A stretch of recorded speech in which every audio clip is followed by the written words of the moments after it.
34-year-old Sutasana, or Nay as she is more popularly known in Thailand, is on her 8th visit to Champasak province in southern Laos. Her journey started early in the morning. It has taken her on a plane, a ferry, and now a truck. She has already traveled more than 1,000 kilometers today. She is delivering hope in a box to the village of Pondu, 5 bumpy hours away from the provincial center. จริงๆมันเป็นการเริ่มต้นจากแรงบันดาลใจคือเราได้มาเที่ยวที่ประเทศลาวบ่อยๆหลายครั้งแล้วก็มาในพื้นที่ที่ไม่มีไฟฟ้าใช้นะคะแล้วก็ทำให้เราเห็นว่าชนบทของประเทศลาวเนี่ยต้องการการพัฒนาอีกมากก็ทำให้เราคิดว่าวันหนึ่งเราจะต้องกลับมาพัฒนาที่นี่ซึ่งการพัฒนาเนี่ยมันไม่จำเป็นว่าจะต้องเป็นในประเทศไทยเท่านั้น About 22% of Champasak's 600,000 strong population call these off-grid localities home.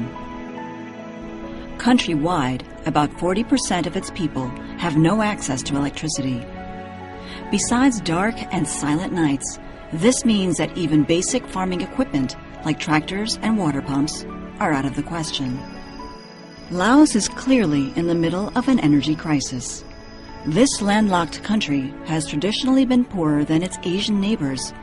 Its GDP in 2009, at $5.7 billion was 18 times lower than that of Vietnam's. And with a land area 300 times that of Singapore's, it is no wonder that the Laos government has trouble creating a basic power grid that will cater to all its people. A decent grid with a substation will cost at least $12,000 to erect, not including the laying of power lines.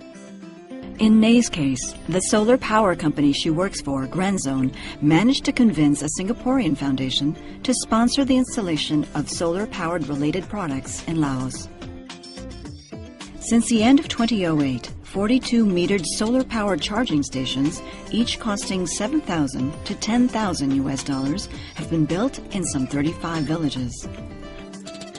This has become a special project for Grenzone. They have nicknamed it SPERI, short for Sustainable Project for Education, Renewable Energy, and the Environment. This 180-household village of Pondu is the most recent addition to SPERI.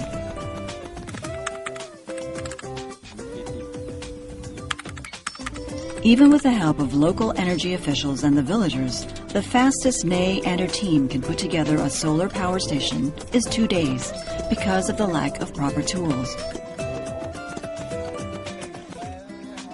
They use whatever they can get their hands on to start laying the foundation for the shack. ขั้นแรกเนี่ยการเลือกพื้นที่เป็นสิ่งสำคัญมากนะคะก็คือว่าเราจะต้องเลือกพื้นที่ที่ไม่น้ำท่วมขังนะคะแล้วก็พื้นที่ที่เลือกเนี่ยจะต้องใช้เข็มทิศในการเลือกตำแหน่งของพระอาทิตย์ด้วยเราจะต้องให้แผงโซลาร์เซลล์ตัวนี้เนี่ยนะคะหันไปทางทิศใต้เพื่อจะให้รับแสงได้มากที่สุดตลอดทั้งวันนะคะก็คือประมาณเฉลี่ยแล้ว5 ชั่วโมงต่อวันถึงจะมีประสิทธิภาพสูงสุดค่ะ The next morning, construction is still in progress, but Nay arranges for a visit from someone special.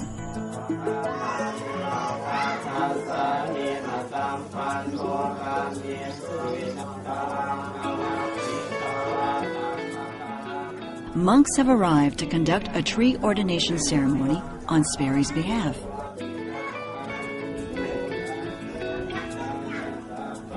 In return for electricity, the village has agreed to conserve 200 trees in their midst. That's more than 8,000 trees for the 42 solar power stations installed so far.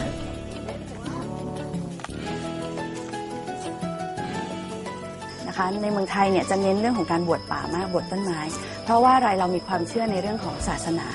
เราเป็นคนศาสนาพุทธนะคะส่วนใหญ่ของเราก็เป็นคนศาสนาพุทธเช่นกันเราก็นำความเชื่อนี้เข้ามาผสมผสานกับการอนุรักษ์ธรรมชาติไปพร้อมๆกันนั้นเขาถือว่าเมื่อพระทำการบวชต้นไม้ให้แล้วก็เหมือนกับต้นไม้นี้เป็นพระนั้นการตัดคือการผิดศีลการทำบาปนะคะเขาก็จะไม่แตะต้อง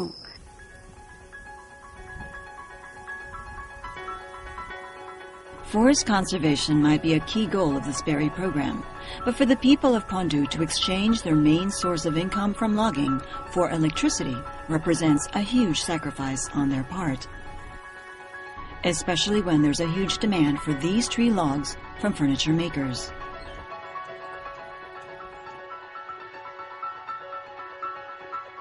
The wood fetches 6,000 baht, or $180 per ton. That's good money for the villagers, but Nay wants the chopping to stop.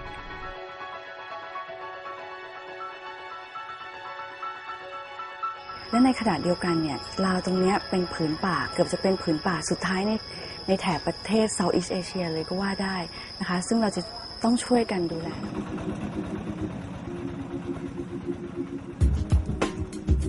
จากตรงนี้เนี่ยก็คงคาดว่าน่าจะอีกสักประมาณ1ชั่วโมงถึง1ชั่วโมงครึ่งนะคะเพื่อจะติดตั้งทุกอย่างเสร็จเรียบร้อยจากนั้นเราก็จะติดตั้งตัว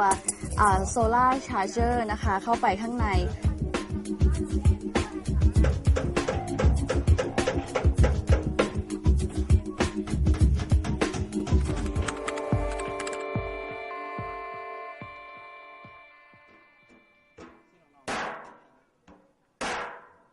Green reapers are in the making all over Asia today.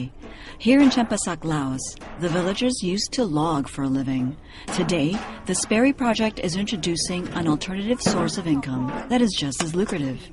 It is the large-scale production of charcoal. ไม้ซ้ำนี้ดีที่สุดงั้นไม่ต้องไปตัดไม้ใหญ่ๆมาใช้เลยเดี๋ยวดูเพื่อนจะสอนวิธีเรียงไม้คือเรื่องสำคัญมากเราจะต้องเรียงไม้ให้ดีไม่อย่างนั้นนะมันจะออกเป็นขี้เถ้าหรือไม่ก็ออกเป็นไม่เผาไม่สุก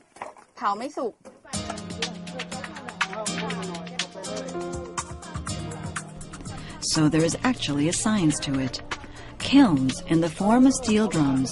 as opposed to holes in the ground. Small branches as opposed to big logs. Even the arrangement within the kiln is critical, as is the temperature. If sealed properly with clay that is moist enough, the interior can reach a temperature of 500 degrees Celsius. This is a modern-day refinement of carbon.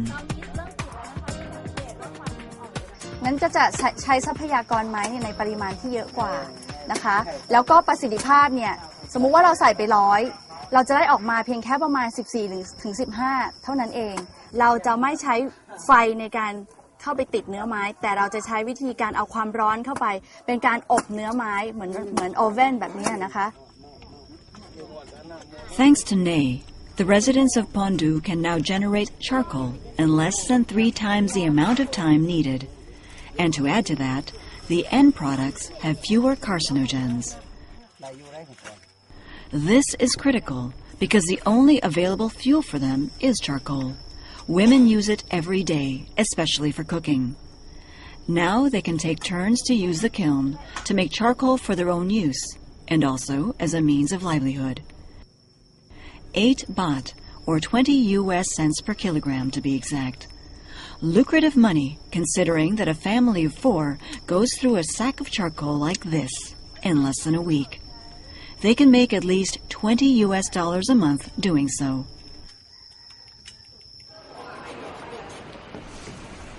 Coming up,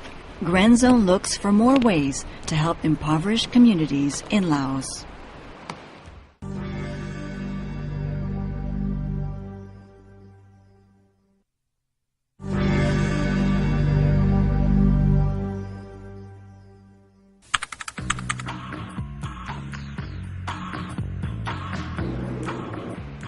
A temple, an academic institution. Nothing much in common, except that both their facades are covered extensively with solar panels, courtesy of Grenzone. They are the Po Un She Temple and the BCA Academy, 2 of Grenzone's biggest projects here in Singapore. BCA Academy is significant because of a particular wall. It is what the company's engineers call a building integrated system. Simply put, the solar panels make up the facade of the building. With this, they've been able to come up with more innovative designs, like car park shelters, where the roof is made up entirely of solar panels. In 2008, it was said that solar power had the potential to provide over 1,000 times the total world energy consumption. However, in the same year, it only provided 0.02% of the total world consumption. Solar technology does have its drawbacks. Producing solar power costs more than 4 times as much as coal, and twice that of wind power. A typical 5 kilowatt system will probably cost you about maybe 40k Sing to about 60k Sing. And that investment is a one-time investment, and then after that, looking at our current power bill, if you compare 1-to-1, then it probably takes about 27 years to get payback. Grenzone's turnover for the last 3 years was 4.2 to 7 million US dollars, up 15% from previous years. A healthy figure for a company that sees the light in the sun's rays.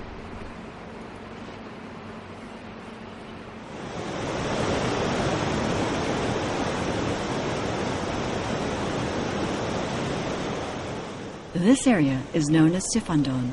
Loosely translated, it means 4,000 islands. The only way to navigate these tricky channels is to use small boats, especially when crossing the Kon Papong Falls, the largest waterfall in Southeast Asia. After the installation at Pondu village, Nay and her team check on another rural community.